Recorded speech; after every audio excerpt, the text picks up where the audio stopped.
good afternoon, good evening, wherever you are from.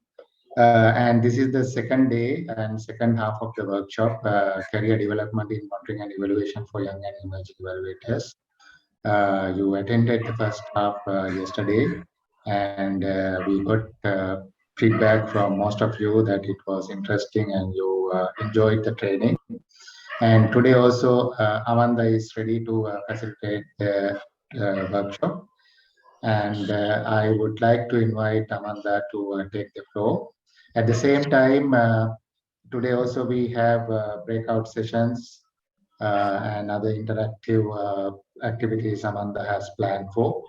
Definitely you will be able to join with other participants, discussions, and these interactive activities. And our production team is there to support you. And if you have any questions, any comments, please share in the chat. Or you are also able to, like yesterday, unmute yourself and share your thoughts, questions with Amanda and the team. With this very quick note, we start the second half of this workshop, and enjoy the workshop today as well. And Amanda, the floor is yours. Thank you. Thank you very much, Asela. I am glad you mentioned all of the opportunities for participation today, because there is more opportunities today than there was yesterday. And I really hope that we have really active engagement from you all. It was great to see such high levels of participation yesterday, and I look forward to similar today. Okay, so welcome back, everybody. I hope you are ready for day 2 of this training. As Asela mentioned, this is the second session, so it does carry on from what we talked about yesterday, and we will use some of the materials from yesterday as well. Reminder of the partners for this training: Eval Youth, GEI, the P2P, plus career advisory sessions, and UNFPA. And as I mentioned yesterday, this is part of a broader initiative by these partners to increase engagement of young and emerging evaluators. So it's very exciting to see you all here, and I'm sure that the partners would echo that as well. Okay, I have got some introductory material, but it is much the same as what we went through yesterday, so I won't spend a lot of time here. We will just remind ourselves all why we're here and what we would like to get out of the sessions. Firstly, the training format, a bit of a recap from what we did yesterday. So in the first module, we looked at why you may want to pursue a career in evaluation, and we looked at some of your own motivations for pursuing such a career. In module 2, we looked at what some of the career pathways in evaluation look like and how these are situated in the broader career landscape. In module 3, we looked at the core competencies of professional evaluators. We looked at 6 competency domains and some of the specific skills and qualities under each of those domains. In module 4, we looked at building technical knowledge and skills, including through formal and less formal education opportunities and how you go about identifying those. And we did the exercise where you hired a new person for a role through a mapping exercise of looking at their skills against the job requirements. And I emphasize that this is something that you can do with your own skills and your own CVs moving forward. So I hope that that has been useful. So today, our first module is going to be looking at self-awareness in relation to the competencies that we discussed yesterday, and looking at why self-awareness is so important. And then in the final module, we're going to be looking at how you can plan your next steps and overcome career challenges. So by the end of today, you will have a bit of a career map as the output from today, and you will be able to use that to guide your next steps. In terms of the agenda for today, as I said, we've only got the 2 modules, but we have got quite a few sessions in relation to each. So after this brief introduction, we'll be moving on to talk about 3 different sessions for module 5, and then we'll have a quick break, and then we'll have 4 different mini sessions about module 6, and then a conclusion and wrap up to look forward. So again, I did go through this yesterday, but we will just refresh our minds. So the training has two key objectives. The first is to build understanding of the reality and the requirements for a career in evaluation. And the second is to provide information about career pathways and where you can access further information and opportunities. There are 6 key outcomes for the training, and that is that you are motivated to pursue a career in evaluation, that you are able to identify opportunities to further your careers, that you understand the core competencies of an evaluation professional, that you're aware of how to build technical knowledge and skills, that you're self-aware of your own skills and abilities, including strengths and gaps, and that you're able to overcome potential challenges with furthering your career. So with that said, welcome back, and I hope that you found yesterday's session useful and that you will gain even more from today's session. I did want to have a quick note on the participant workbook. So I know that most of you were able to access it yesterday. I do apologise for the difficulties with the page numbers lining up. I didn't realise that the formatting had gone all wonky when I went into Google Docs. So if you would like a cleaner version that has the aligned page numbers, please feel free to re-download it. If I could get the link for the workbook posted in the chat, please. I have fixed some of the formatting, so it is a little tidier now. And the other change that I made was, I know that many of you ran out of time during the exercise yesterday regarding the competency domains. And so I have added some of the considerations that I had in relation to the competency domains into the new version of the workbook. So if you would like to be able to go back and have a look at some of the answers for that exercise, then please do re-download the workbook and you will be able to work through that.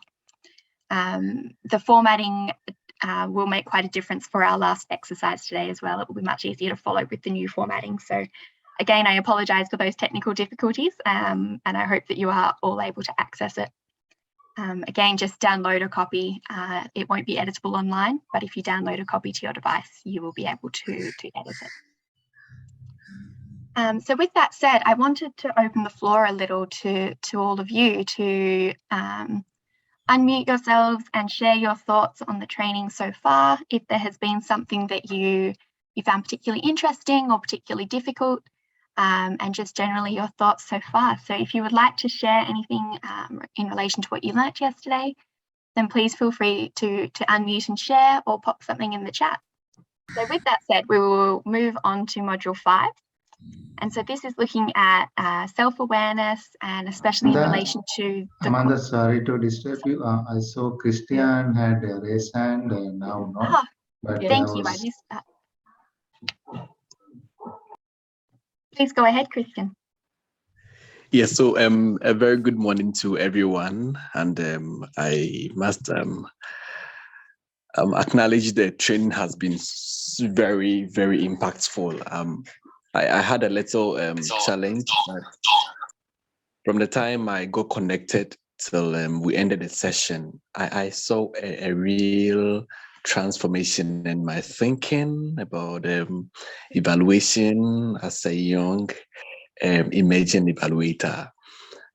It's really awesome, and I think beyond this, more should be organized to keep us growing in the industry or in the sector.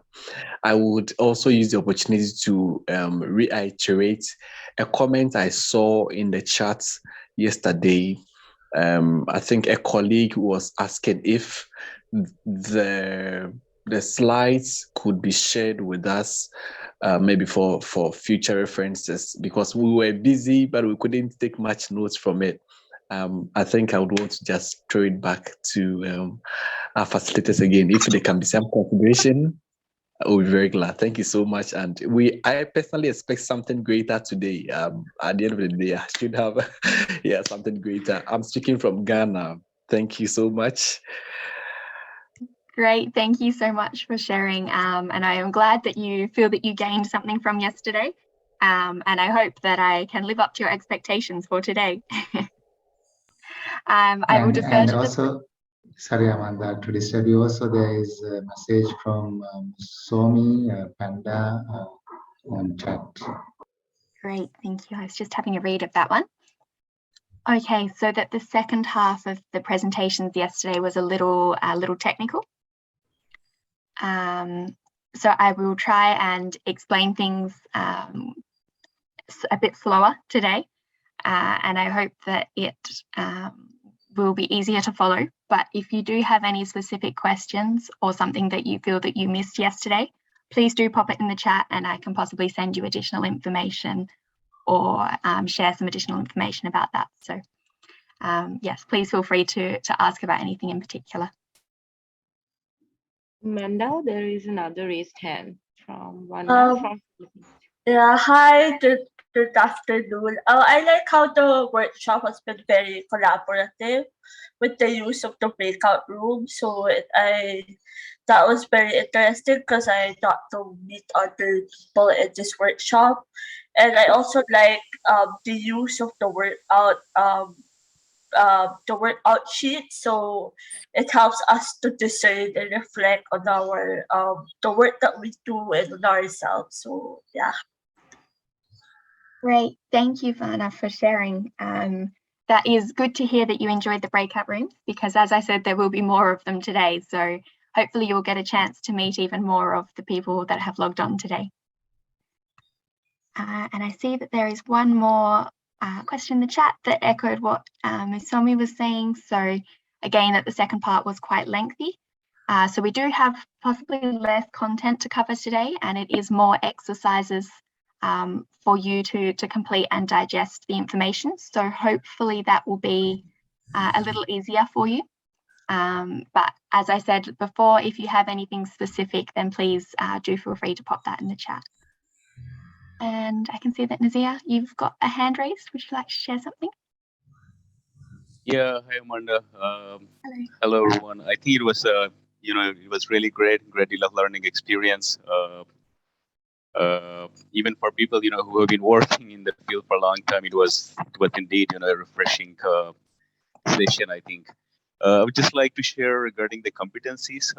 It was during the exercise it was a bit difficult to relate what do we mean by each of these competencies, although they were covered in the presentation, but it would have been great if they were in the workbook, so that we would have easily relate, okay, what do we mean by evaluation planning competency, or what do we mean by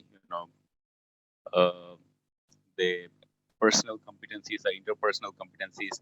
So even though we were discussing, it was a bit difficult, given which competency should I relate this to. So yeah, that would actually be helpful for the participants, I think, if they are put in the workbook as well. Thank you. Okay, great. Thank you. That's very helpful feedback. And I think I have got a summary table in relation to our exercise today in the competencies, but it is good to know that it would be helpful to include earlier. So thank you for that. Okay, thank you very much for that feedback. As I said, this is very helpful. And as Acela mentioned yesterday, this is the first time that this material has been delivered. So all of this feedback is very helpful. Thank you. And just to preempt a little, there will be a post-session survey which will come up at the end, and I would really appreciate further feedback through that avenue as well. So I will bring that up again at the end of the session, but just to bear in mind that that will be coming as well.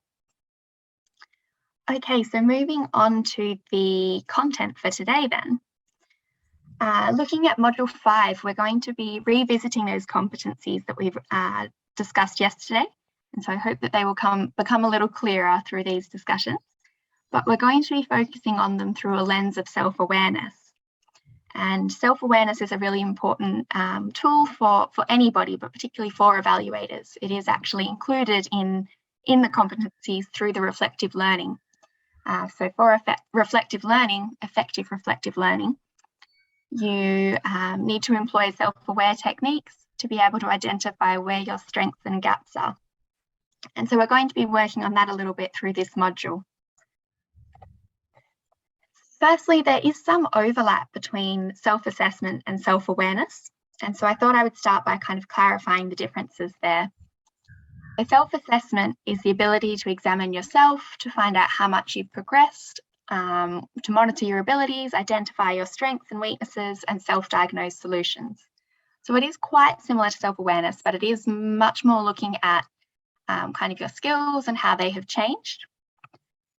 Whereas self-awareness is much more internal looking. It is looking at the conscious knowledge of one's own character and feeling, and how this can influence the changes that you may see through a self-assessment. So it's really delving deeper into these things about your progress and your abilities, your strengths and weaknesses, and looking at the deeper reasons for those. So what I thought we would do to start with is to get you all in a self-aware frame of mind, is to do a brief online quiz. So similar to the one that we did yesterday, there will be a link posted in the chat. It's also in your workbook if you would like to access it from there. And this is just a quick quiz that will tell you how self-aware you currently are, and we will look to build that self-awareness through the remainder of the module. So if I could, thank you, Randy. There is the link for the quiz there. So I'll give you probably about 10 minutes to complete this one. But as with yesterday, if you can post when you're finished so that I'm not keeping you waiting, then that would be helpful. But other than that, if you click the link in the chat, you will find the quiz. Okay, that has been our 10 minutes, and it looks like most people are done. So we'll move forward. But as I mentioned, if you've had trouble accessing the link or anything, it is in your workbook and you can go back and have another go. Or you can revisit it after the module in your own time and see if you feel that you've improved. So moving forward, I hope that has, like I say, given you a little bit more of an understanding about what self-awareness is and how it looks more internally at your reasonings and your justifications for certain things. So now that we have this new lens, what does self-awareness help you to do? Why is it so important? So firstly is this summary diagram here. Your self-awareness and yourself are made up of your values, your interests, your personality, your learning styles, and your skills. So all of these things are really important to be aware of and to be able to use in your decision-making moving forwards.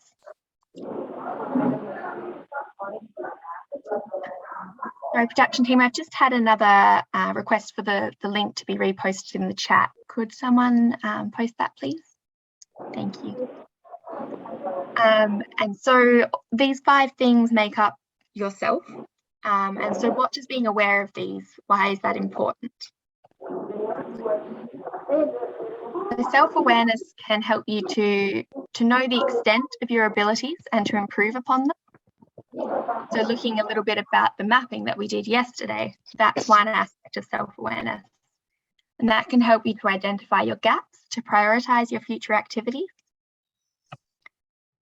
It can also increase your own confidence in your abilities. So if you have undertaken a thorough mapping and you feel that you're very self-aware, then you can feel that you are more confident in your own abilities. And this can also help you to sell your skills and abilities. So if you are confident in them and you know your strengths and you have identified any gaps, then you are more confidently able to sell your strengths because you yourself are confident in them, and that will be convincing. So this is why self-awareness is really important. Now we're going to apply those to the competency domains that we mentioned we discussed yesterday.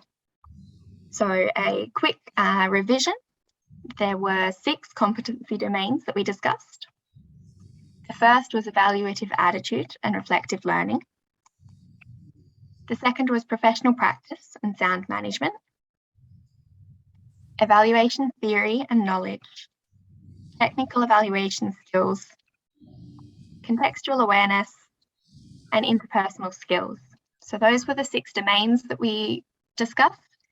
We did also discuss some of those details under each domain, which, as Nazir said, was quite fast during the presentation. So there is some additional information in your workbook, which summarises what each of these domains is all about.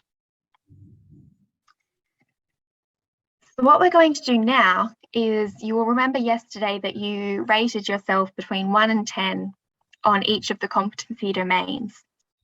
So now that you are thinking a little more internally looking and able to look at your own motivations and reasonings a little more, I'd like you to revisit those ratings and see if they have changed, if when you think about them a little more deeply and have a little more time to consider them, if that has changed the ratings that you give yourself. So if you downloaded the new workbook, then it will be table 8 on page 24 that we will be working with for this exercise, but you will need to bring in the ratings that you gave yourself yesterday. And so in that table, I will share my other screen actually, and then we can all be looking at the same thing.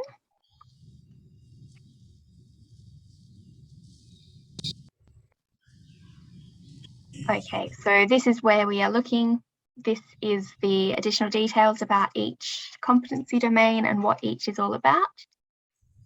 And so then table 8 here, if you can bring in your ratings from yesterday into this column, and then have another look at them, thinking about self-awareness a little more, and see if you can complete this column while also thinking about the reasoning for your rating, and see if, as you are trying to articulate your reasoning, if that changes what rating you give to yourself. So I will give you probably about 10 minutes for this exercise as well. But again, if you can let me know when you are finished, or if we get to the end of the 10 minutes and you need more time, that is also fine. But is that clear? Does anybody need any additional clarifications on that exercise? I am hoping that silence means that is all clear. So I will stop sharing for now, and you will hopefully be able to access the workbook and complete that table. I hope that you have mostly had a chance to finish that exercise. I would like to launch a couple of polls to find out how this changed for you, or if it didn't change between the ratings that you gave yourselves yesterday and the ratings you have given yourselves today. So if you have finished and can participate in the polls, then that would be very helpful to know. So I will launch those now. Hopefully you are all able to see the poll, and you can provide information on how many of your ratings changed. Okay, it seems that may be everybody. So I will end the poll there and share the results. And so from here, you can see that most people had at least one of their ratings change. Nobody completely changed, so we have nobody in that 5 to 6 bracket. But quite a few people, on having looked a little closer and having a little more time to think in a self-aware way and to look internally, have changed 1 or 2 of their ratings, or 3 or 4 of their ratings. There was 6 of you who said that none of your ratings changed. So I would be curious to know if this is the people who scored 100% on the self-awareness quiz at the start. If so, then maybe the quiz was a little more accurate than we gave it credit for. So if you would like to unmute and share why you felt that your ratings changed, or if you were one of those people that had no ratings change and 100% in the previous quiz, that would also be interesting to know. So please, anybody, feel free to unmute and discuss your thoughts in relation to this exercise, or to put a message in the chat.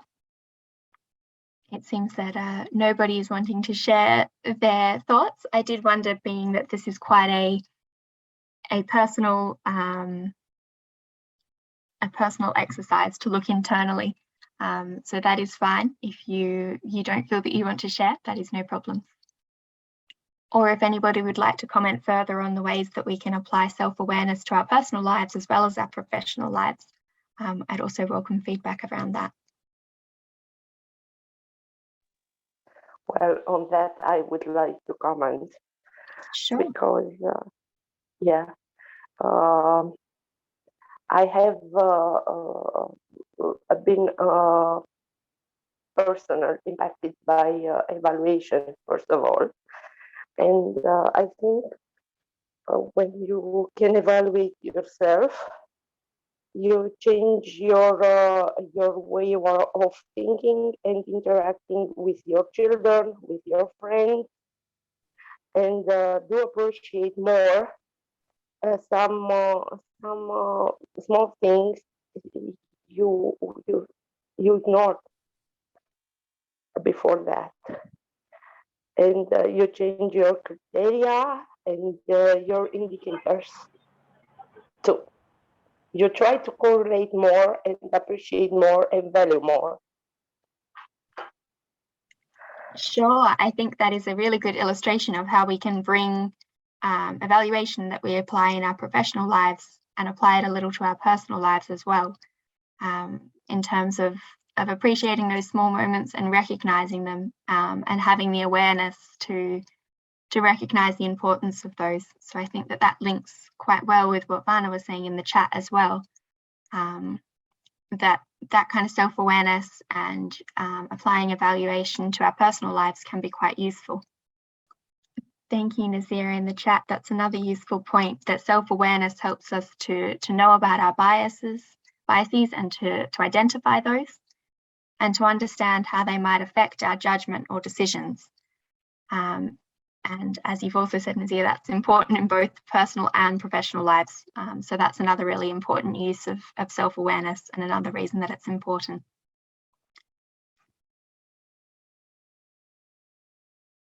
Okay, we have run through these exercises very fast today. We're being very efficient.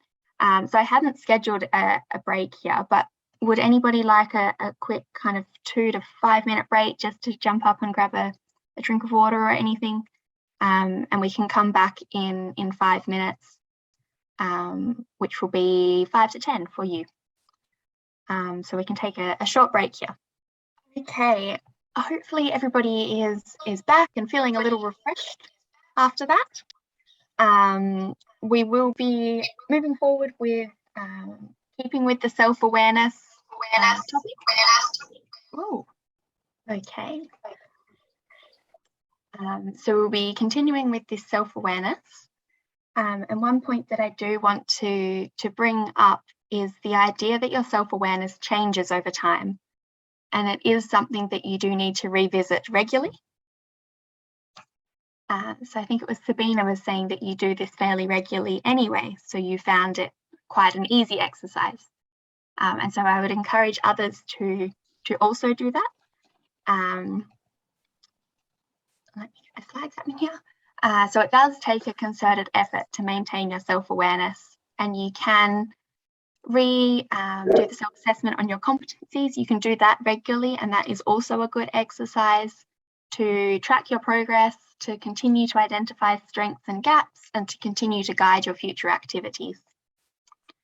So some of the reasons that your self-awareness may change is because of factors such as undertaking training or implementing skills on a regular basis, or not having the opportunities to use your skills, or new knowledge and approaches that come to the sector that you may not be as aware of. All of these things will change your self-awareness and your competency levels as well. So I want to reiterate that it's really a good exercise to continually revisit this. There is a list of tools in your workbook as well, which are online tools that help you to do this. They are linked to a couple of the different frameworks, competency frameworks. So I encourage you to look at those before you select a tool so that you can become familiar with the framework before you try and assess yourself on it.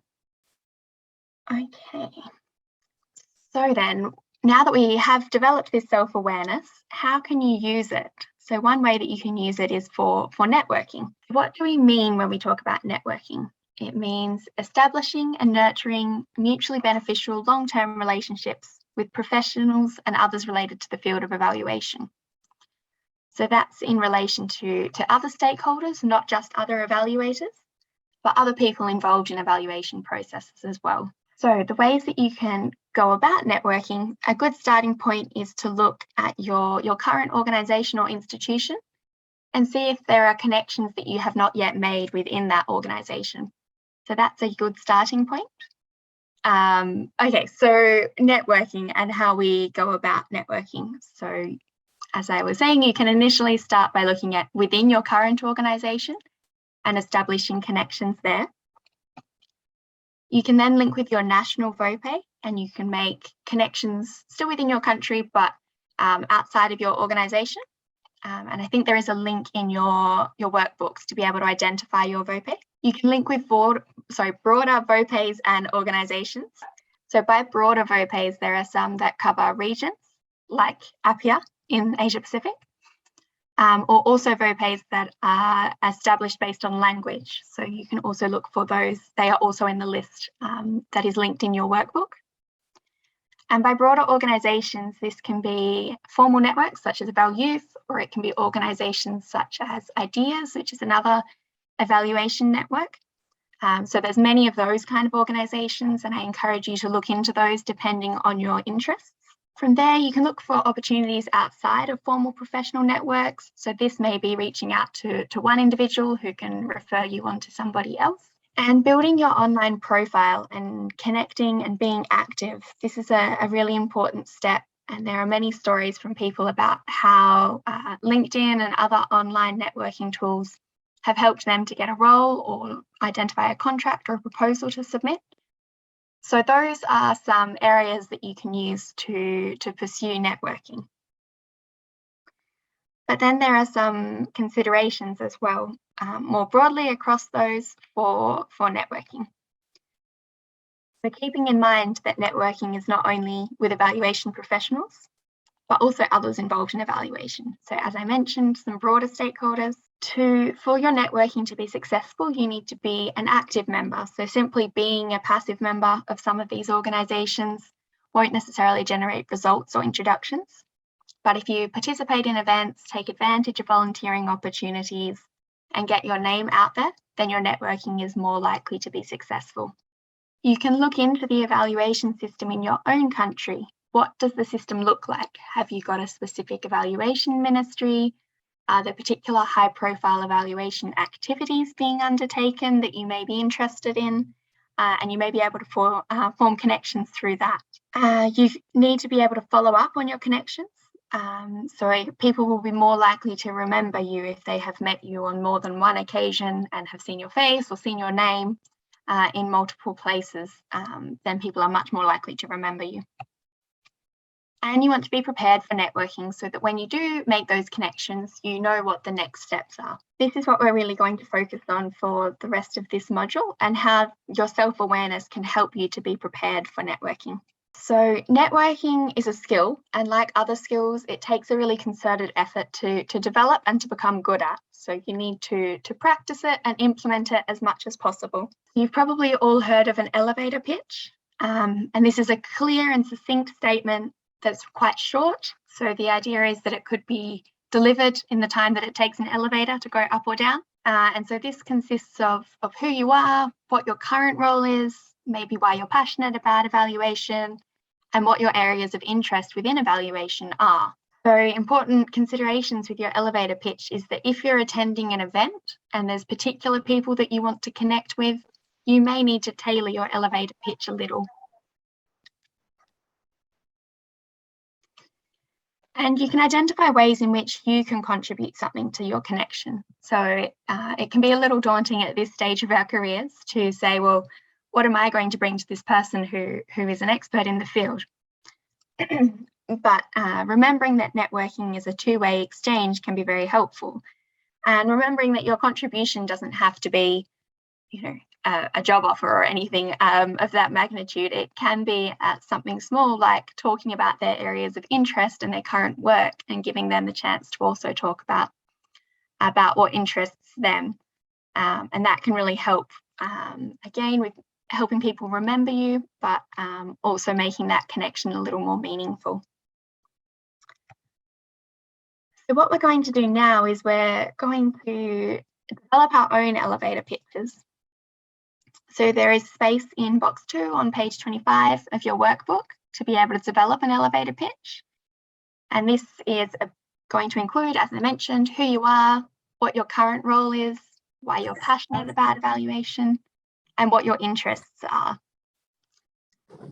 So hopefully you've all been able to access the workbook by now and you can have a look at those. Again, I'll give you about 10 minutes for this one. Great, I can see that somebody has posted in the chat what their responses to these questions would be. I encourage you to try and craft it in a way that you don't put these questions in your pitch, but you can respond to these questions in a conversational way. So something that you would feel confident saying to somebody when you are trying to network.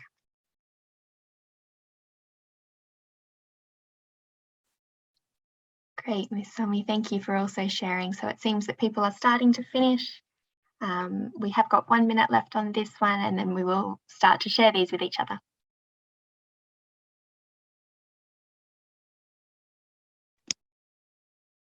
Okay, it seems that people are starting to finish their elevator pitches, which is great. So what we're going to do now is we're going to go into some smaller groups and you can practice saying your elevator pitch out loud. We know that this that saying things out loud may change the way that you say things or change some of the words that you use. So it's a good practice to be able to practice this to each other so that when you are in a networking situation, you feel that you already have this pitch ready to go. So as with yesterday, we've got roughly the same breakout room process. So spend a couple of moments introducing yourselves. This will come up in your elevator pitch as well, but it is good to break the ice a little. You need to document nominate someone who is going to facilitate. So identify in what order you're going to go, and someone who is going to be a documenter and identify those key points to report back. Then you're going to go ahead and practice your elevator pitches, and then just use the last couple of moments to identify 3 key points arising from your discussions. So this may be particular aspects of the elevator pitch that you found easier or more difficult, or something that you found that you picked up from people within your group, if there was a particular phrase or language that they used that you really liked. Please feel free to share those as well. It may help other groups. So that is broadly the process. And so we will send you off into your groups to practice your elevator pitches. There's just one message in the chat. Great, another example of an elevator pitch there. So yes, please do practice saying these out loud to each other. And I will ask the production team to please open the rooms. So welcome back to the main group. I hope that exercise was useful and that you realized that saying it out loud can be a little different, and so it is a good idea to revisit and practice. And to continually revisit that statement to reflect any changes in your career and any changes in your aspirations and your areas of passion. So would anybody like to either put in the chat or unmute and discuss what they found from that exercise, if there were particular areas they found difficult or more interesting? So please do feel free to unmute and share. Input model. Sorry, was that somebody wanting to say something there? Hello, Amanda. Yes. Mausami this side. So I was in group 4. And so I'm sorry, I don't remember like each specific point for each member, but I would just like to sum up it all. Oh, that would be great. Yeah. So as you shared in the yesterday's workshop, that, you know, we all have a very different pathways in terms of how we are approaching this conference and this domain of M&E. So in my group, we had very diverse like members, some people who have had like 5 to 6 years of experience, who were working in like M&E sector for those years, and they have seen that growth. Let's say they have started from the entry domain and then they are moving upward higher, and then they have joined the conference to gain and learn about more skill. Then we also had like students, like master student like Ishika, who is a student and who has already worked on a government project and had some theoretical knowledge also. Then we also had Kanishk, who is actually, you know, new to this sector and is not directly working in it, but somewhere associated with the M&E sector and has been like in 7-8 months of working as an analyst with the organization. And we also had Nazir. So Nazir seemed to have a very broad and like working experience across the sector and has worked both on the demand and supply side of the M&E sector. So it was really great to see, you know, how like all of us are on different sort of points in our journey and how we all of started from a different sort of, let's say, starting point, but like we share a common passion of learning more about this and gaining more about this in different ways. So thank you. Great, thank you for summarizing that. That's been very helpful. And I think the way that you were able to discuss what everybody had been doing means that everybody had very strong elevator pitches about how they came into evaluation and what they are passionate about. So that is good. That seems that your group really progressed with the exercise and did very well. So thank you for that.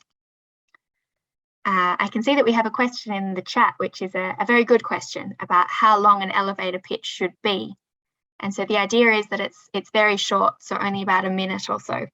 So it's really that introductory sentence or couple of sentences to somebody. So only really a minute or two, and that is that should be enough to get the key points across. Would anybody else like to share what their group discussed, or if there was particular points that were interesting or difficult with the exercise? About room 1, I would like to speak. Sure, thank you. We are from across the globe and all continents except one.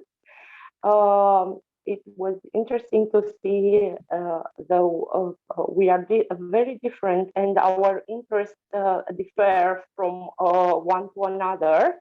We are all interested in participatory evaluation, and all 5 of us try to improve and develop evaluation in each one's country.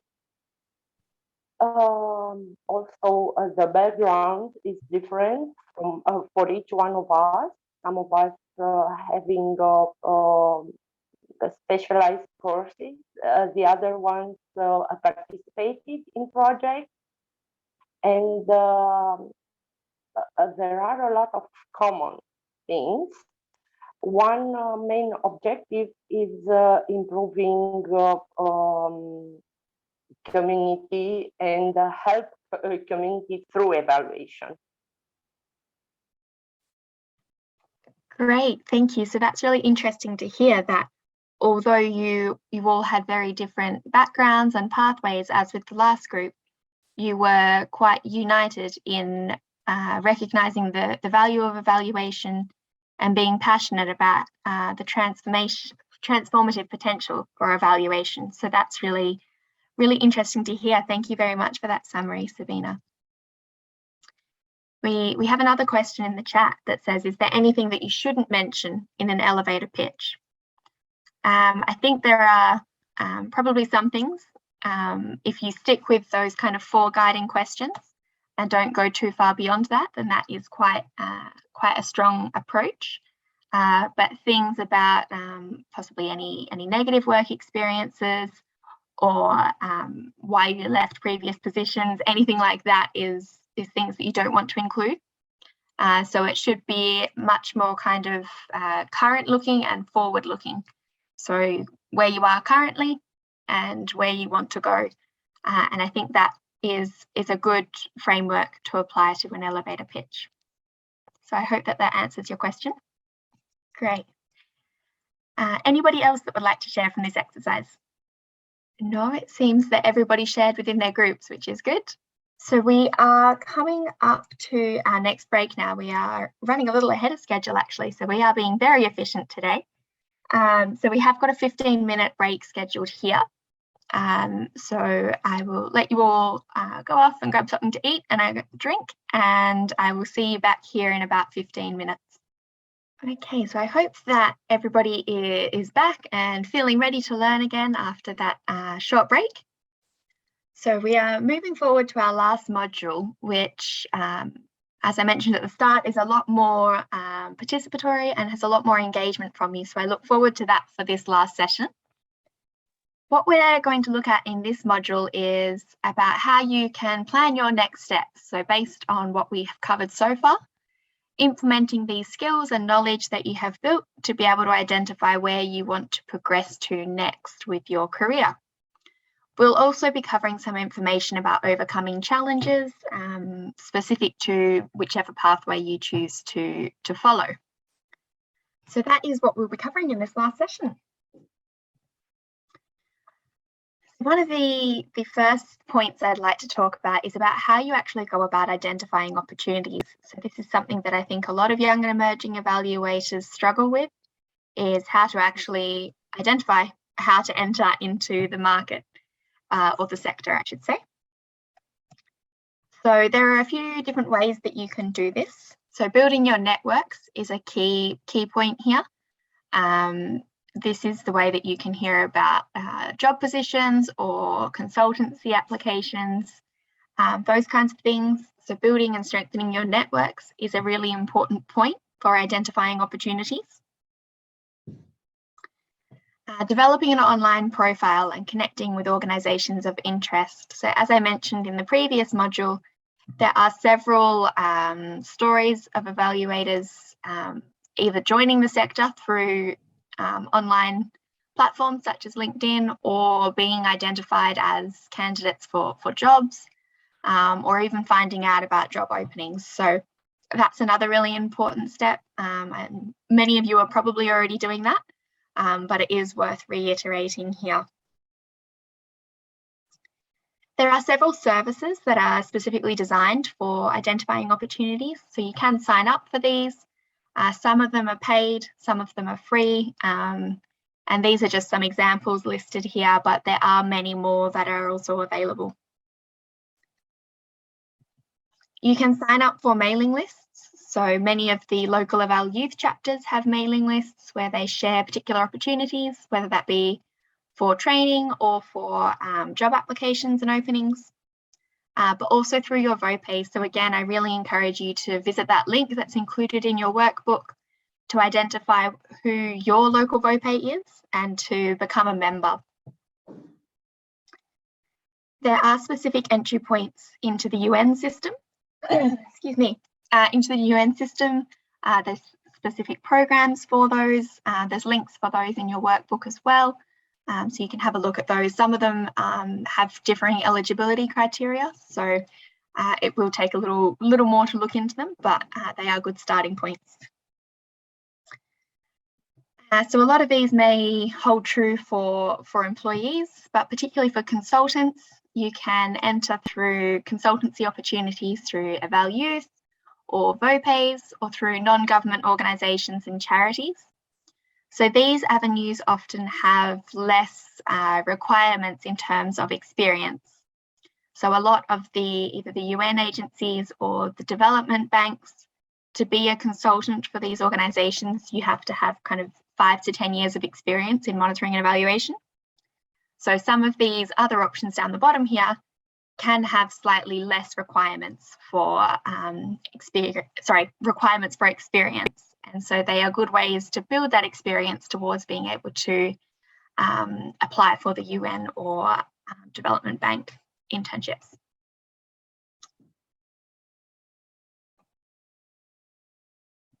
But then once you've identified your career and you have started, then how do you inform shifts in your career?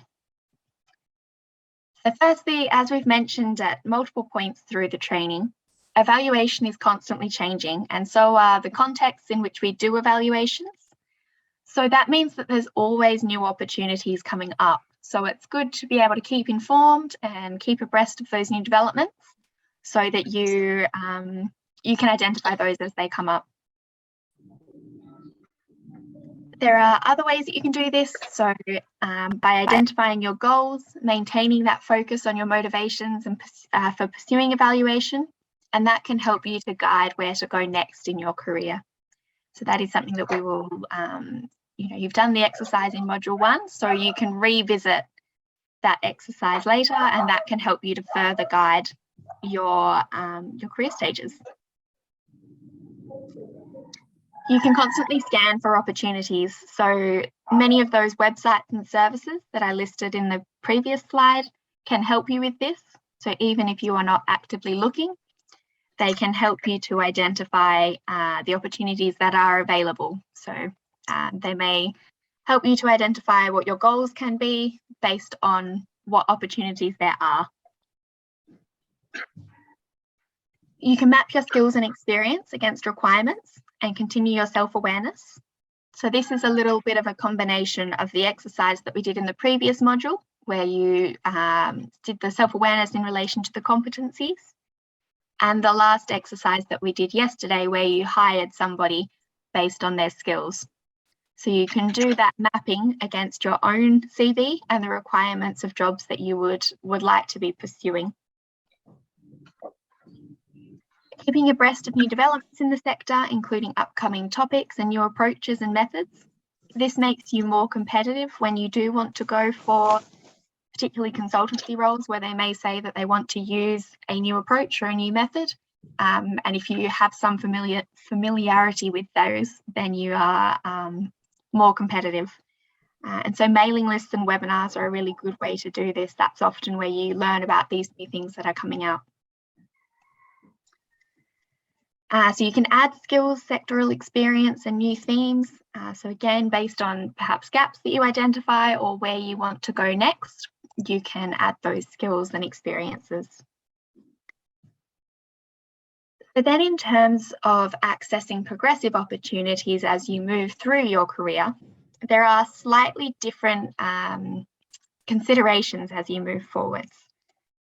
So many of us may be at this stage, the volunteering and internships phase. And here it's really your motivation and your willingness to learn. That's what you have to demonstrate, and that's what you have to fall back on if you perhaps haven't had the chance to develop your skills or your experience as yet. And so this is where your elevator pitch about your motivations and your areas of passion can be really useful. Moving through to entry-level jobs, hopefully you have developed some of these skills through the volunteering and internship, and you have a little bit of experience. So you can demonstrate those skills and your ongoing professional development to show that you are continually learning and you are continually looking to progress and improve your skills. Then moving through to the higher level, you want to demonstrate a balance of skills and experience.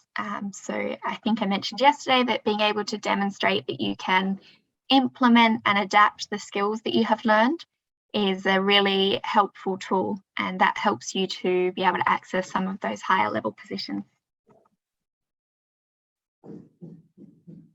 Okay, this slide is quite similar from yesterday, so it may look a little familiar.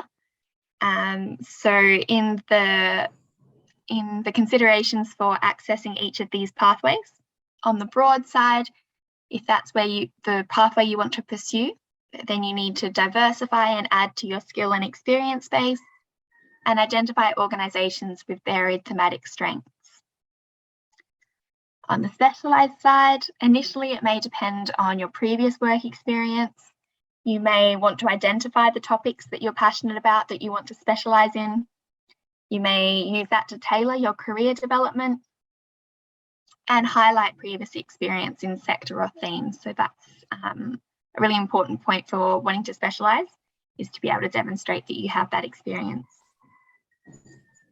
It is important to note, as I mentioned yesterday, that you can move between these two pathways. Choosing one now does not mean that you are stuck there for the rest of your career if you so choose to move. So you can do this by pursuing really targeted professional development.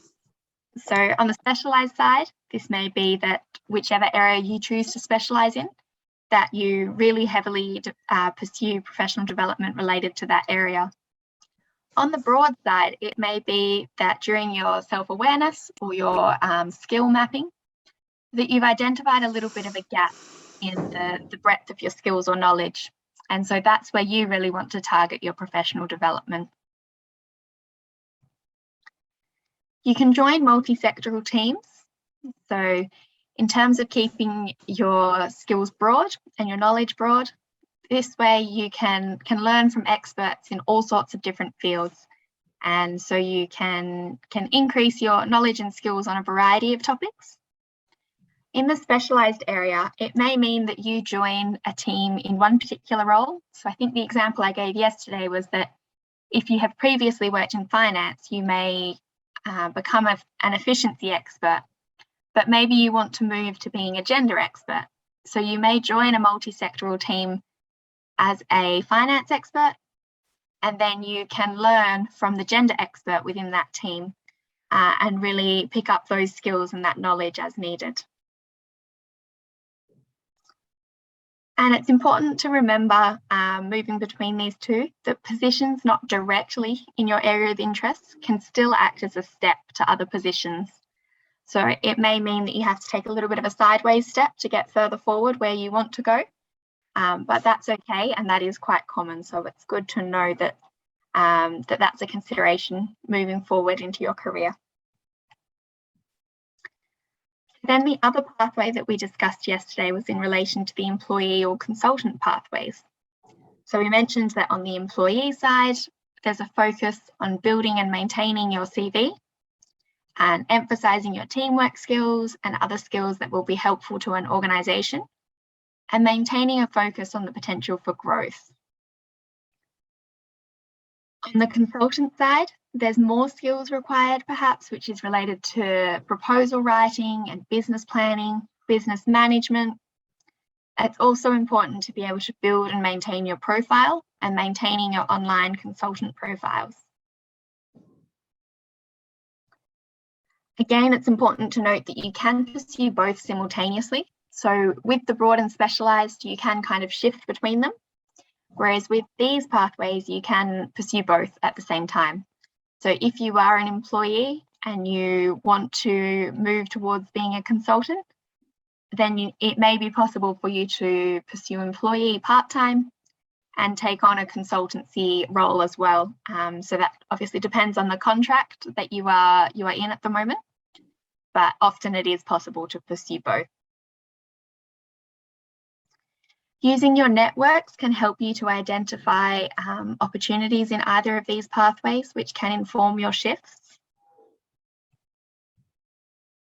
You can target your professional development towards your goals and your pathways.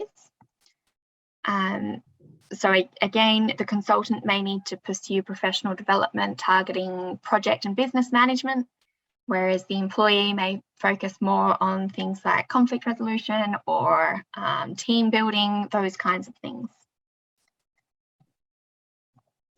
So what we're going to do now is we're going to hear again from some other evaluators about what their career pathways have been to date.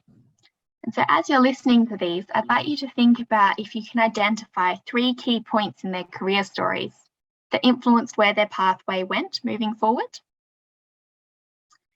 So there's space to identify these 3 in table 9 on, I think it's page 27 of your workbook.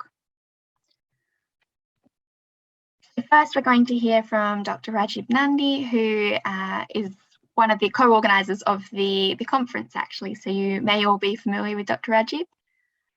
He's the co-founder and co-leader of the Evaluation Community of India. He's a governing board member of the Community of Evaluators, South Asia, and is also an evaluation training group member of the International Evaluation Academy. So he wears a lot of hats and has a very interesting career story. So we will hear that now. Now, let me tell you very honestly that I didn't enter into the field of evaluation after realizing its empowering credibility. I started working as a development researcher with my academic background in social anthropology and applied economics. My entry into the field of evaluation was mere accidental when in 2004, my institute undertook an evaluative study on a flagship IT program in the state of Kerala in India called Akshaya. In those days, we treated the study as a regular empirical study Frankly speaking, we didn't have much idea about professional evaluation, its approaches, frameworks, theories, and practices. In the later years, we undertook a series of short evaluation assignments from the Government of India to conduct the concurrent evaluations of a program called Support to Training and Employment Program for Women, STEP in short. In 2007, we also did an evaluation of the overall STEP program at the national level. My interest in monitoring and evaluation started growing during that phase. Gradually, we could figure out the differences between a regular empirical research and a professional evaluation. I got motivated with the close link between the evaluation findings and policymaking on one hand, and the constant urge for innovation in the approach and method on the other. I must say that one needs to develop both skills and the right kind of perspective to become an evaluator. Fortunately, in the following years, I got a few more evaluation opportunities to sharpen my skills and perspective. However, there were ups and downs, good moments and bad moments. Sometimes evaluation opportunities were limited. In some other cases, we failed to see the use of learning from the evaluation in a meaningful manner. Okay, so thank you to Dr. Rajib there. You can see that he had many points which influenced his career pathway moving forwards. So I hope that you have been able to identify 3. And I hope that you were all able to hear that. There are a couple in the chat who have said that they have not been able to, but I hope that means everybody else has. Okay, great. Other people are saying that they can. So maybe check your volume if you were not able to hear. So moving forward, the next evaluator that we're going to hear from is Thorsten Al-Satari. So she is a very active young and emerging evaluator. She is the current co-chair of Evaluators and is also an independent evaluation consultant. Marhaba, my name is Selfawareness Quiz. I'm Evaluators co-chair and an evaluation consultant based in Jordan. And I got into evaluation by mere coincidence. I was in urban planning previously, and I was escaping an evil boss. And I spread the word that I was looking for a different job. And during one of my friends' gatherings, she introduced me to one of her friends who told me that an NGO was looking for an M&E officer. And she gave me the Facebook name of the project manager and told me to contact him. And so I did. And before the interview, I researched a bit what M&E was, what evaluation was, just to familiarize myself. And during the interview, I was clear that I had no M&E experience whatsoever. However, they told me that they would train me, and they hired me. And so I did. I was trained, and I learned on the job. So the first 3 months, I spent them researching how to write indicators, how to write outcomes, how to evaluate, etc. And I learned on the job. Eventually, I joined another NGO and gained more experience and learned more until I took the leap to start my own consultancy and become an evaluation consultant. And that is how I got into evaluation.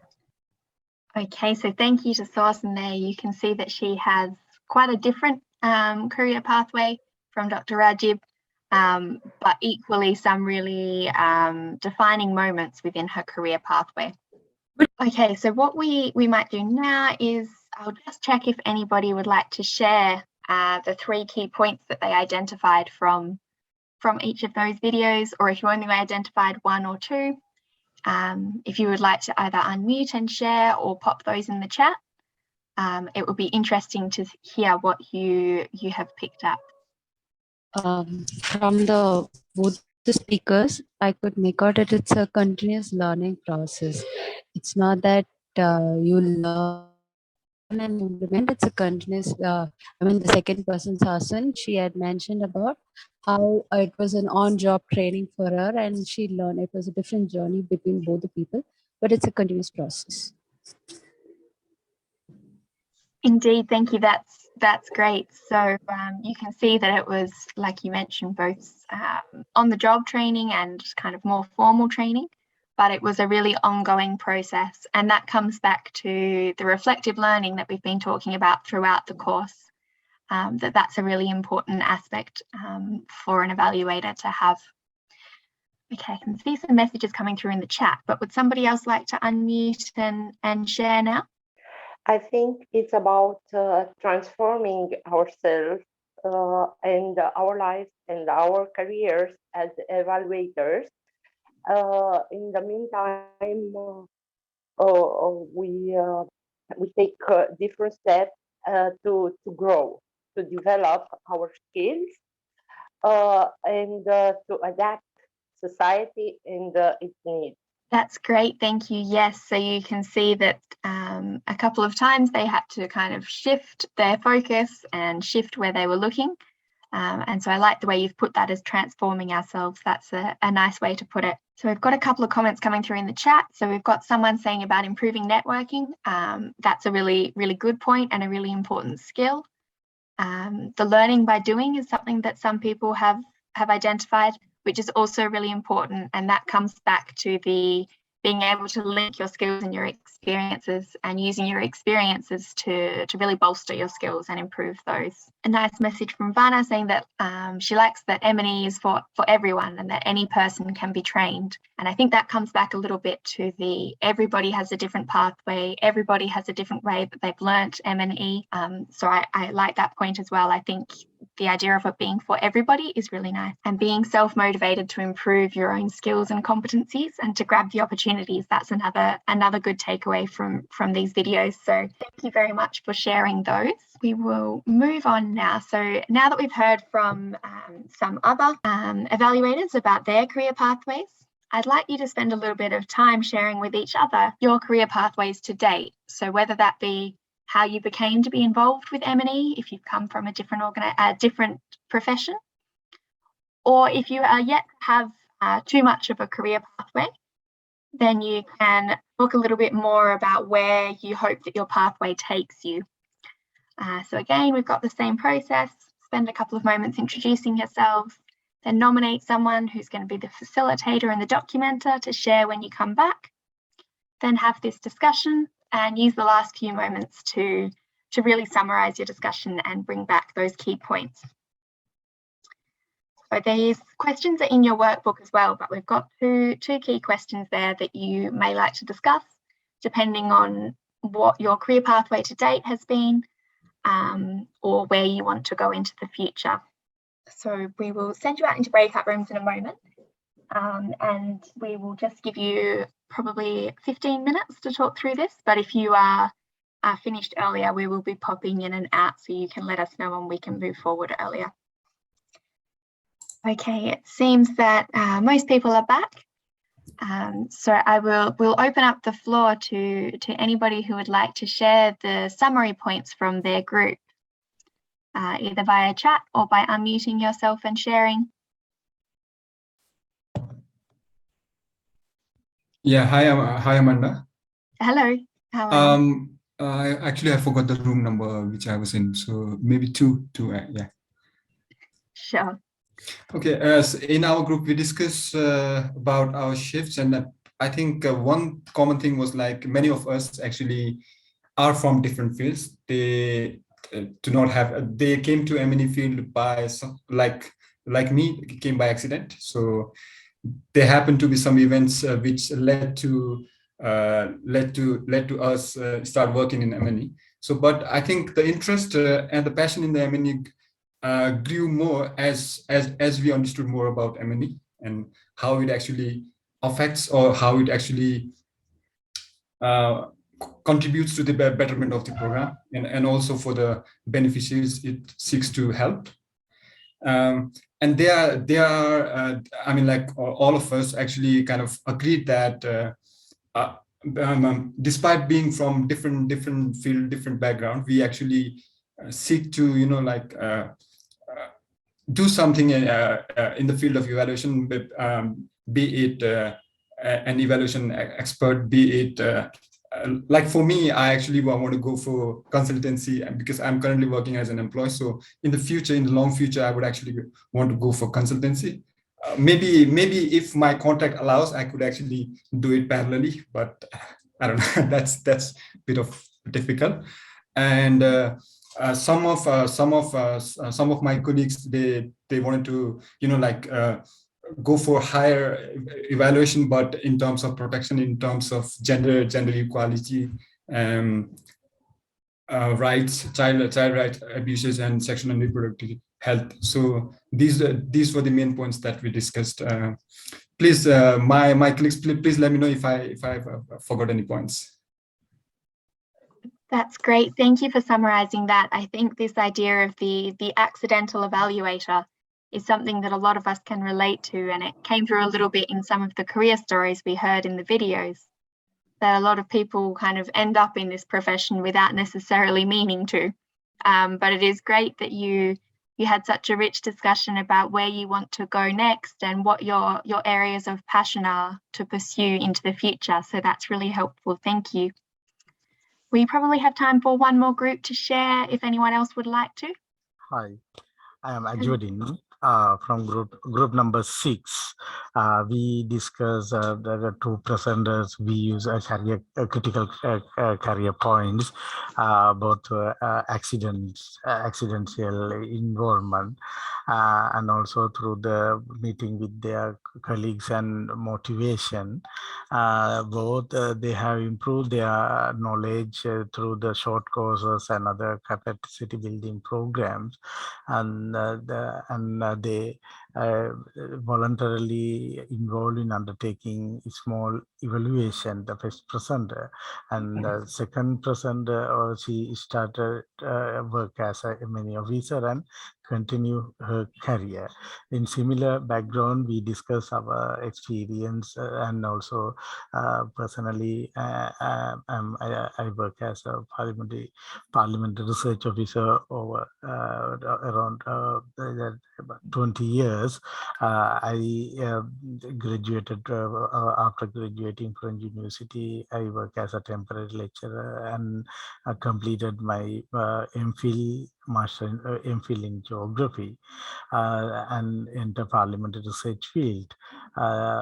With 20 years of experience, very recently, 2 years ago, I only came to know about M&E, and also I participated several international 2018 IPTED another international training with our parliamentarian. Then only I decided to improve my become I interested in become a policy evaluator, and I last year completed my the diploma in monitoring and evaluation, and now then I am looking for continue my study, my master's degree in evaluation, monitoring and evaluation. In parallel, I am now self-motivated to conduct a small evaluation related to parliamentary, some bills and program policies, and also publish some research article regarding in this area. That's great. So thank you so much for sharing that story so far. And so you can see that a lot of people come into monitoring and evaluation at different points in their career. So that's a really valuable experience. Thank you very much for sharing. I can see that we have a raised hand from Padam. Did you want to unmute and share something? Yes, thank you. I also belong to group 6, where Sajruddin just shared, Ajwadin. I just wanted to share my experience. Basically, I am engaged in program management for last 20 years, the development program. And as part of program management, the monitoring and evaluation comes in automatically as part of all program management. But only last year, I got a job offer with the tail title of M&E. That's the job offer. I was attempting 2 positions, and then one of them was for social sector and M&E, and then I was offered both of them, and then I was requested to take second one, the social sector and M&E. So I'm dragged into the M&E activities as per the function. But basically, what I mean to say is, as part of the program management, I was engaged in M&E And then I had attended a couple of trainings already, including the TOTs and M&E. So I knew a bit of these things because of the earlier engagement, but as per the title, getting the title of M&E is just kind of forceful request for me to accept the position. So that's how I came into this field. Thank you. Sure, thank you. That's really interesting. So I think if I'm understanding you correctly, you're saying that you were involved in some M&E and had a little interest in it in your project management role, which may be, if we think back to the ladder diagram that we had yesterday, is more of a peripheral role where it's not technically a strictly M&E role, but you use a lot of M&E skills in that role. So yes. Great. So thank you for sharing. That's another interesting way to see how all of the entry points to monitoring and evaluation that exist, there's so many. So thank you very much for sharing your experiences there. I am going to move on for the sake of time. So let me just share my screen again. Okay, so again, thank you for sharing that. Get this happening. Okay, so what we're going to talk about now is overcoming challenges. Challenges are a fact of life, and we are likely to encounter some in our career moving forward. So to be able to identify some ways that you can overcome those is very useful. So we're going to talk about challenges in terms of the pathways that we have been talking about. So the challenges that may face an employee or a consultant may be slightly different. So from an employee perspective, you may have challenges associated with the alignment with the organisation values or principles. Can I just ask anyone to mute who isn't on mute, please? So you may, at a broad level, align with the organisation's values and principles, but there may be something specific that you do not necessarily align with, and so you have to decide if you feel that you can overlook this and still work for the organisation, or if you perhaps need to look elsewhere. So that can be a bit of a challenge. The level of oversight for your work and the level of choice that you have over the approaches and methods that you apply. The value that an organisation places on evaluation and employees may be a challenge. And it can take time to build through this pathway. So if you think about the fact that you may have longer term contracts, then you may need to fulfill those before you can look to progress. So it can take a little more time as an employee. On the consultant side, often being a consultant requires a profile to be feasible. So this is where your networking really comes in, but to be able to have that demonstrated experience and to be able to have good referees is really important to have a feasible consultancy. There may be insecurity of income. So when you're pursuing lots of short-term contracts, you do not necessarily know where your next contract is going to come from. Uneven amounts of work. So this can be also called famine or feast. So it may be that sometimes you have so much work that you need to almost be working 30-hour days to finish it, or that you may not have enough to cover your overheads and your basic costs. So there's balancing that and those uneven amounts of work and how to deal with that. There's also the aspect of managing growth. So if you are becoming increasingly busy, you could look at taking on additional staff, but then that may mean that you have less control over the outputs or the processes that are used. So again, that's a little bit of a balancing act to understand how much of that control you feel that you can let go and how much you still need to be involved. And as I've also mentioned, a consultant also needs to have strong business knowledge about business planning and sustainability, about project management, all of those things. So there are a couple of things that apply to overcome challenges, both as an employee and a consultant. And that's to remember that career development is not always linear. So you may need to accept some lower level projects or positions to be able to build the experience to then progress. So although we have had in this session some nice diagrams that demonstrate it in a linear way, that is not always how it happens. And sometimes you're at one stage or have to step back down for a while before you can progress to the next stage.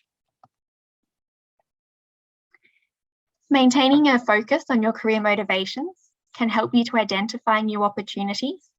So I think I mentioned this earlier, but that can be a way that you can guide your future decisions about which roles and positions you take on. So some specific ways that you can overcome challenges as an employee include to research organisations before applying and be clear about why you want to join. And so this helps you to understand what the organisation is all about, what their values and principles are before you join. You may also be able to research a little into the work culture and to understand if it is something that you would like to be a part of. You can maintain professional standards and flexibility to collaborate to find solutions. So this can be a good approach. Maintaining your professional standards can be an easy way to avoid conflict and be confident in your own work. Career progression takes time and is not linear, so as I mentioned, but maintaining a focus on opportunities to progress can help to speed this up, particularly if you can identify opportunities within your organisation, then you may be able to progress even if you're under contract.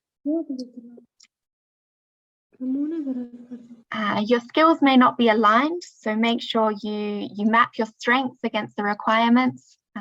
So this is in terms of perhaps you are being turned down for some positions. So there may be a gap that you are not aware of. So undertaking that mapping and alignment exercise can help you to identify where you need to strengthen to be competitive for those positions. And again, understanding that you may need to take a step down on the career ladder, apply for lower positions and build that experience. You can use your focus on your career motivations here to identify when it may be time to change positions. So maintaining that focus on what motivates you can help you to identify when perhaps your current role is not fulfilling that motivation anymore and it may be time to pursue a new role. Overcoming challenges as a consultant. You can undertake professional development in business management. This can help to address many of the other challenges and help you to plan for your growth or plan around uneven amounts of work. And so this maximizes the longer term contribution you can make. So if you do not have sustainable business planning, then your consultancy may not be sustainable. And so you will not be able to make the same contribution into the future. So that's an important consideration for considering pursuing a consultancy pathway. You can consolidate work when it is available to create a buffer for when work is not available. So as I mentioned, this famine or feast idea. So you can consolidate work and create a little bit of a buffer so you can create a cash reserve and things like that for a sustainable business management. You can forward plan your scheduled work to identify busy and quiet times, and this can help you to identify which proposals you submit, when you are going to be able to fit in this work that you're applying for. You can revisit your values and motivations for doing evaluation. So this can be particularly important in terms of managing growth. So you can consider if these can be maintained if you were to expand. Do you have sufficient long-term prospects to support additional staff? Can the quality of your work be maintained? Or do you have a role to play in capacity building by growing and expanding your consultancy? So some of these may be future considerations, but they will also be part of business management courses if you choose to pursue them into the future. Okay, so we're going to go into breakout rooms again. Again, same process. Introduce yourselves if you haven't already met everybody. Nominate someone as the facilitator and the documenter. Complete the exercise, and then identify some discussion points to bring back to the main group. So the exercise that we're going to be doing this time around is focused on overcoming challenges. So in table 11 on page 28 and 29 of your workbook, there's a list of challenges which you may encounter coming into your career. And I would like you to think about how you can apply what you've learnt so far in this training to overcome these challenges. So we will give you, let me just check my timing here. We will give you probably 20 minutes to work through this list of challenges. So if we can start the breakout rooms, please. और IT campus के अंदर ही चला रहा हूँ. And can I please get whoever that is to mute themselves? And if anything is not clear, as with previous groups, I will be dropping in and out to check in, and you can ask any questions.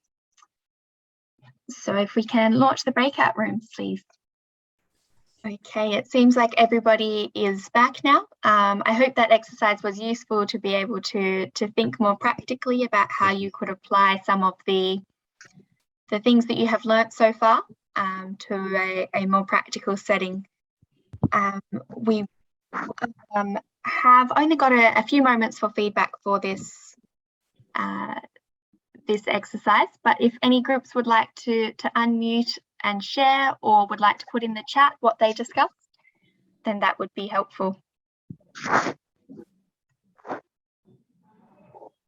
Amanda, we could not actually complete the whole exercise, but whatever we could have, we actually would like to share. So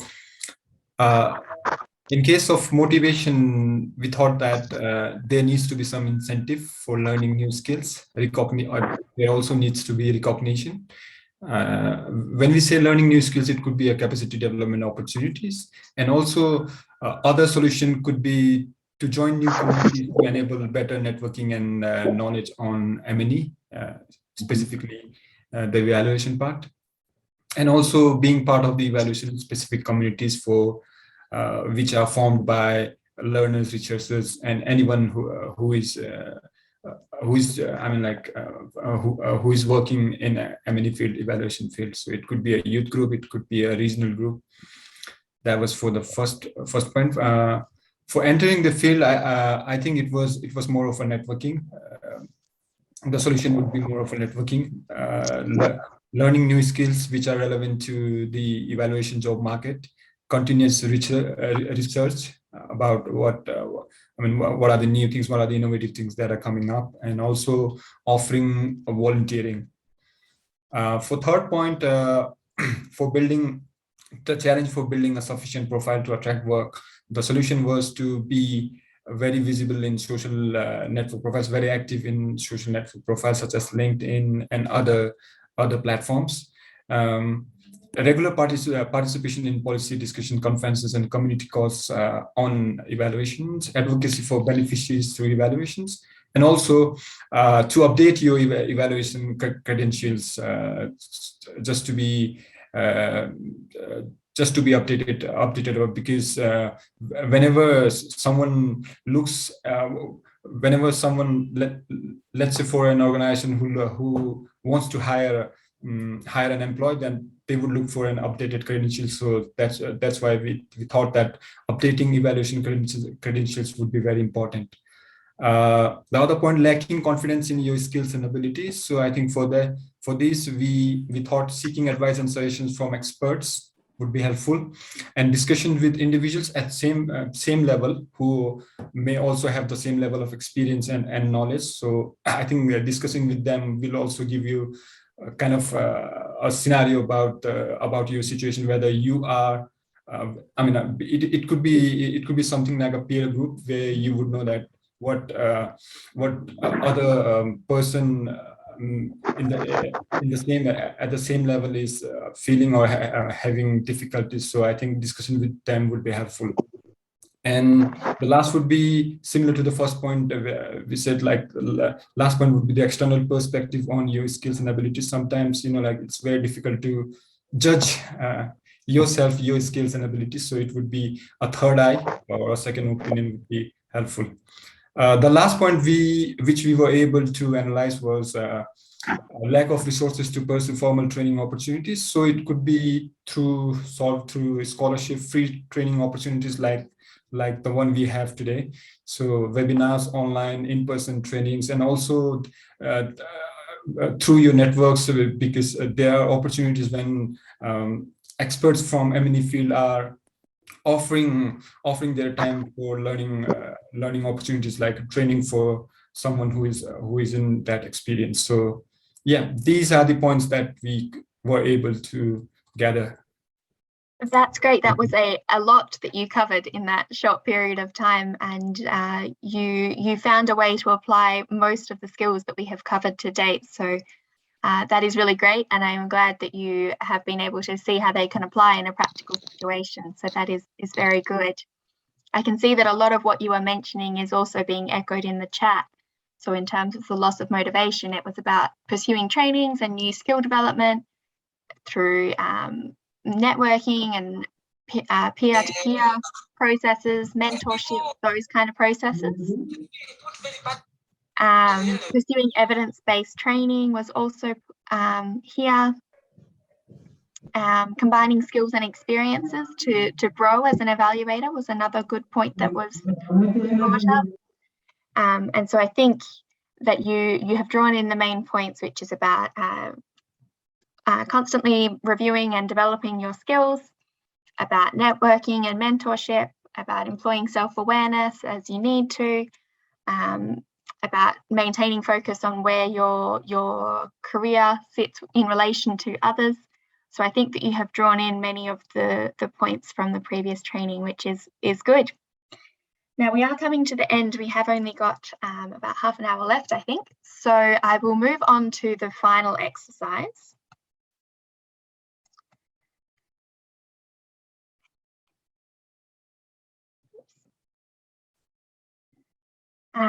But before I do that, I wanted to have a bit of a summary of what we've discussed so far. This leads very nicely from what you were saying, so thank you for sharing. So firstly, I wanted to reiterate the point that we mentioned at the very start of the training yesterday, and that's remembering that there are two equally important parts of an evaluation career. That's your technical skills, but also your practical ability to demonstrate those skills. These are both underpinned by your motivations for pursuing evaluation and the value that evaluation can bring. So with that in mind, working towards your identified goals, the ways that you can do this are to self-assess against what's required to achieve your goal. You can fill those gaps, you can capitalize on those strengths, and you can follow your interests. And so that little cycle there is in relation to filling your skills to achieve those goals.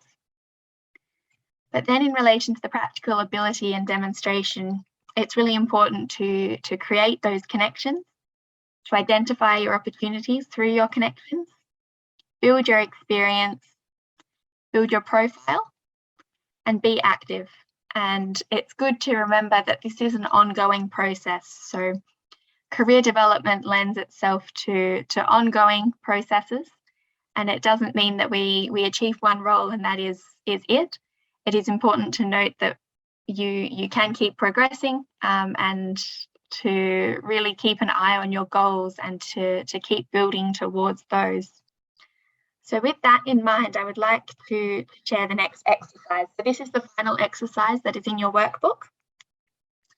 You have two options for completing this exercise, depending on if you prefer to work with pictures or in a table.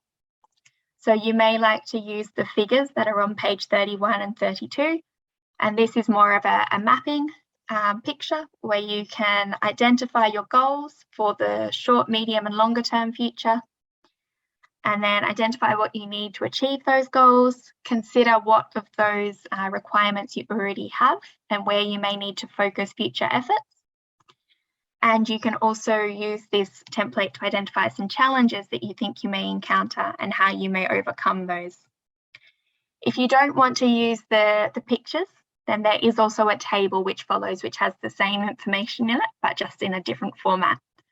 although I remember from yesterday that we had a lot of visual learners, so you may like to use the picture format.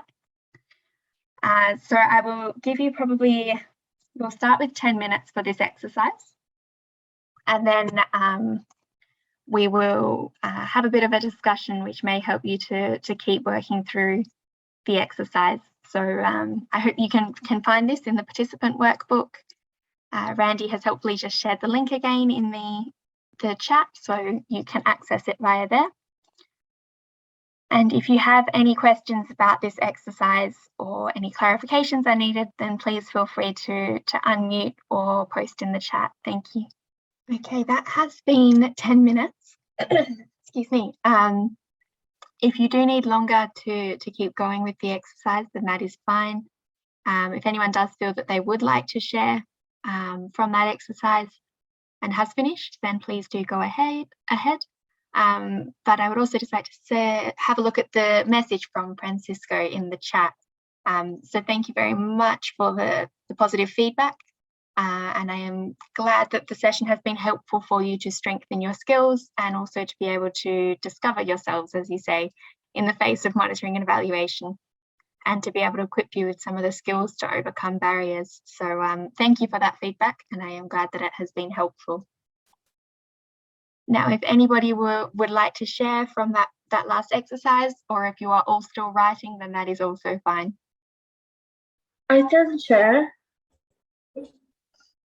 Sure, please go ahead.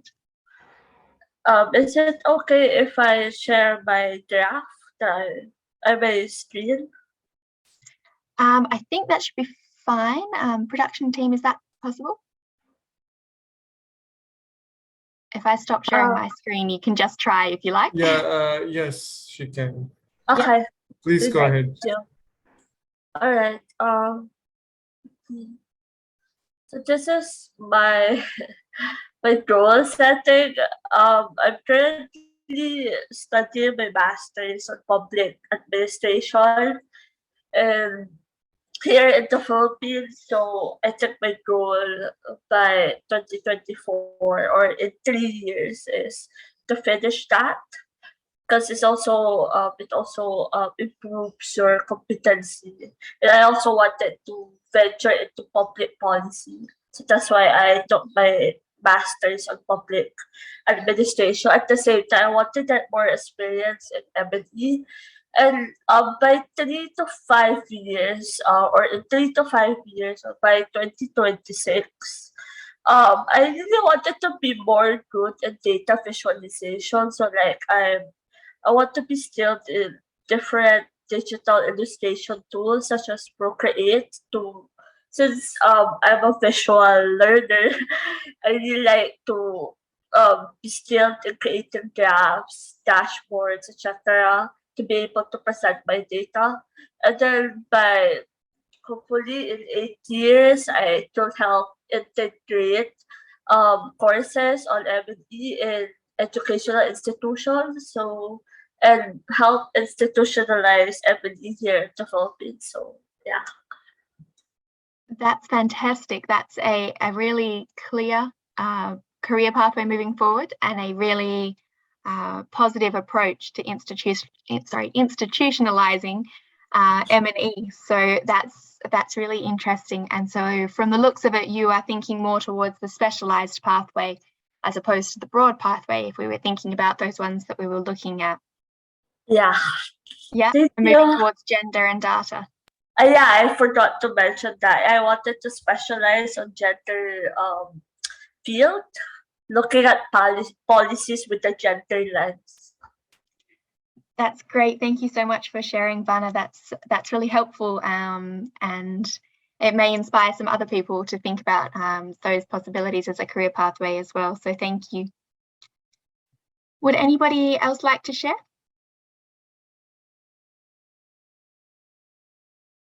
I can see that, excuse me, I can see that we have got some messages coming through in the chat, which is great. Oh, and Vanna, I forgot to ask, so did you also manage to identify the skills, experiences, and challenges that may come with that pathway? For the skills, I just more of data visualization, and I really wanted to be very skilled at that. I guess that's also like a challenge for me since I'm not that very equipped yet with how to better visualize the data. So yeah. Okay, great. Oh, excuse me. So you have been able to identify those skills, and then you can conduct one of those mapping exercises that we were talking about to identify where your current strengths are in relation to those and where you may need to prioritize future professional development. Okay, did anyone else want to share? Either by unmuting or by posting in the chat?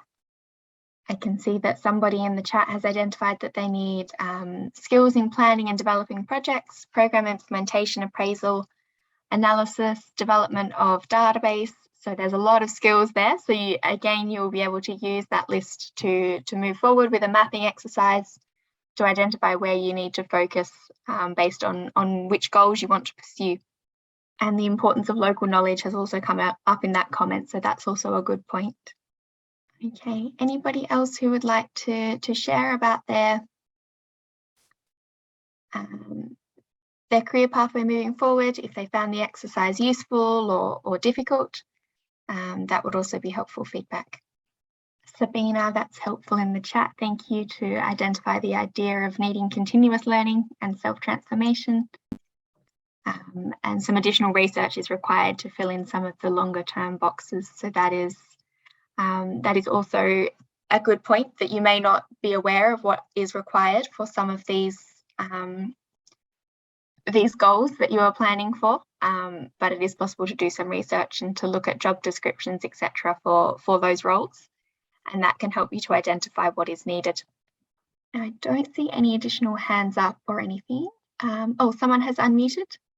Raul, would you like to say something? Possibly not. Was that a mistake of an unmute? Okay. I was out of internet signal. That is why I was writing in the chat inbox. So sure, I didn't quite hear your question.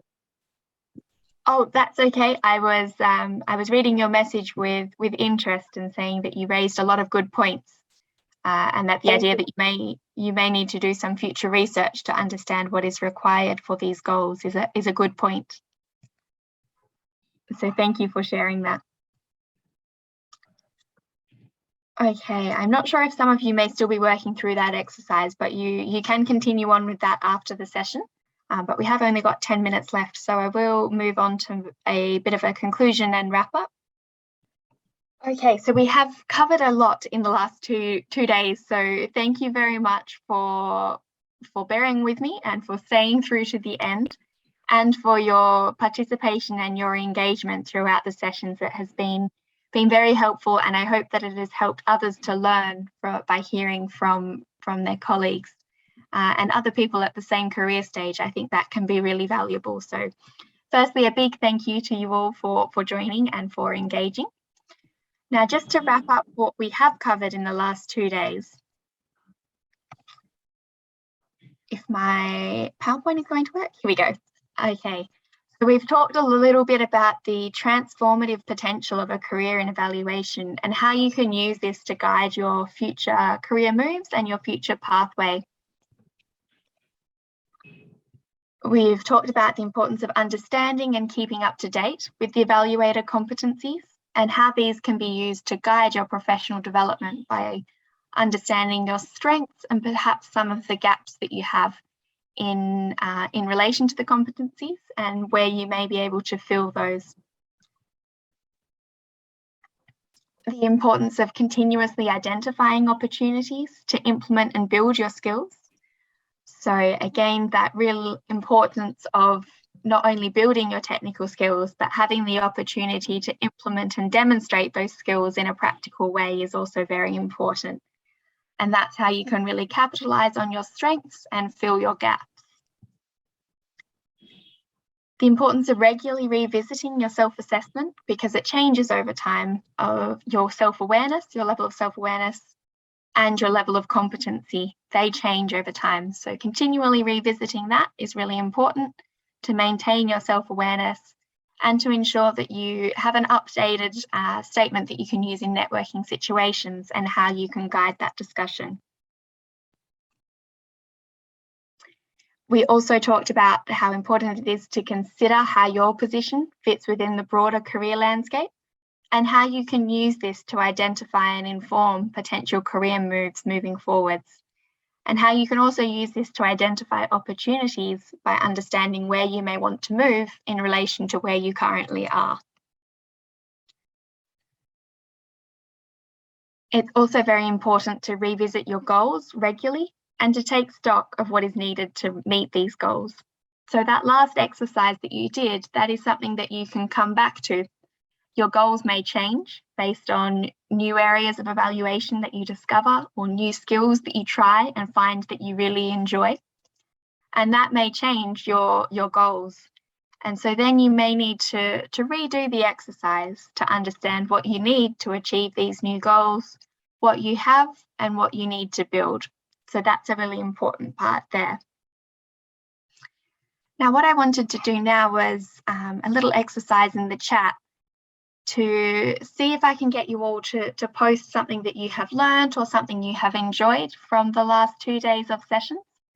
As I said, I really appreciate you all staying till the end and engaging, but it would be great if we can have a little list of what people have gained from the sessions. So I will be quiet for a moment and let you post all of those in the chat. So it would be great to see a list come through. Great, so some people feeling they are more able to identify new opportunities. I think everybody may be a little tired after 8 hours of listening to me talk. Great, people finding it helpful to be able to guide their paths, career paths, that's great. And it was especially great to see that we're having lots of people join at different stages of their careers. And I feel that this really contributed to the discussions in some of the breakout rooms. So thank you also to those people who joined, who have been working in evaluation for a little longer. That was also helpful.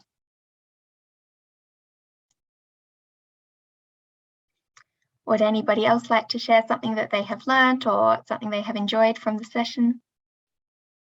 Or perhaps something that you found difficult? Please also feel free to post that in the chat. Great, people finding the opportunities for reflection and self-awareness building. That was helpful. That's great, and to understand about working on continuous improvement and facilitating network. Okay, that's great. Thank you so much for sharing those thoughts. It's really interesting to hear what it is that has resonated with you from the sessions, so thank you for that.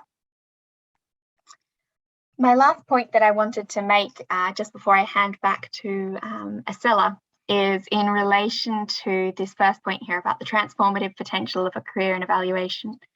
I know that I started this at the beginning with the value of evaluation, but I really wanted to bring this back to the individual level. And so I really want to end with, you can be a change maker. So I know this can be daunting, but if we think back to what Larry Bremner said in his video yesterday, that you don't have to look at changing the whole world. If you can change a part of the world and make it better for the people who live in that part of the world, then you've done your job as an evaluator. And by using good evaluation practice, we can do this. So I think that's really the parting message, is that you can be a change maker, you can contribute to transformation.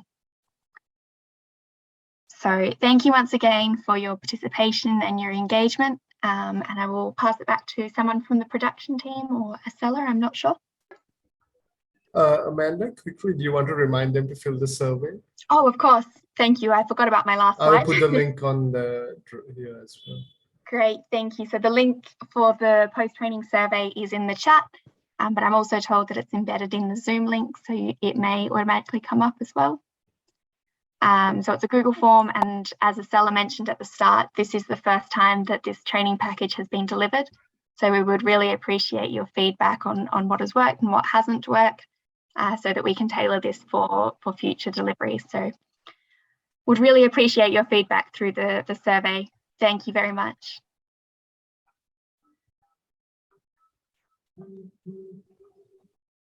Thank you very much, Amanda.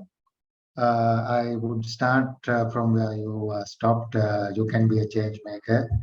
Of course, Amanda has been a change maker already.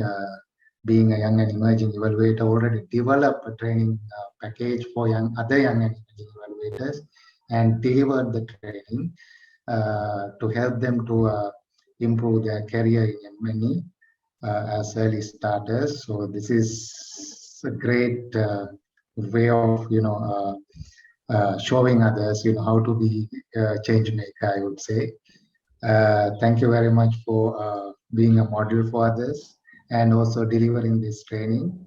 Very important and rich training. I know that delivering training for 8 hours, 4 hours each day is not an easy task. Preparation and also virtually it's not easy. So I would say that it's very interesting training, and I can see even today all the participants stayed from beginning until the end, participating in all the group discussions and exercises as well. So they stayed with the training for 4 hours today.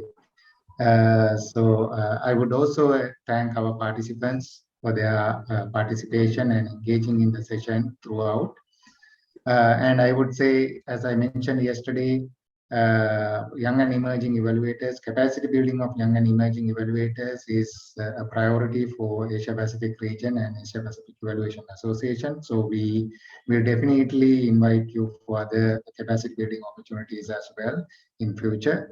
And we will help you to improve your career through other activities. So with this note, I must thank all the participants as well as our production team, and again Amanda for this excellent training. Thank you very much.